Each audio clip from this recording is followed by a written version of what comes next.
যারা হয়ে গেছেন ভক্ত তারা তো অবশ্যই শ্রদ্ধার পাত্র, যারা হন নাই তাদেরকেও সম্মান দাও, ভালোবাসো। দেখবে একদিন না একদিন তারাও এই পথে আসবে।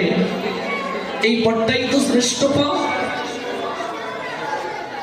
আপনি এই পথে এসেছেন, যারা আসে নাই দেখবে সে আপনাকে সহায়তা করছে, অর্থ দিয়ে সহায়তা করছে, লোকবল দিয়ে সহায়তা করছে। সেও কোনো না কোনো ভাবে কিন্তু কৃষ্ণ ভজনের পথে আপনাকে সহায়তা করছে। একদিন না একদিন দেখবে সেও প্রসাদ পাবে। তাকেও ভালোবাসো, তাকে দূরে রাখিও না। ভজনটাকে টিকিয়ে তাকে ভালোবাসো। আবার ভালোবাসতে গিয়ে নিজের ভজনটা নষ্ট করিও না, এদিকেও খেয়াল রাখো। নিত্যানন্দ প্রভুর মাথা যখন ফাটিয়ে দিল জগাই মাদাই, তখন জগাই মাদাইয়ের মুখ থেকে মদের গন্ধ বের হচ্ছিল। নিত্যানন্দ প্রভু কি বলছিলেন, আগে মুখটা ধুয়ে আসো, তারপর তোমাকে আলিঙ্গন দেব? বলেছিলেন তো?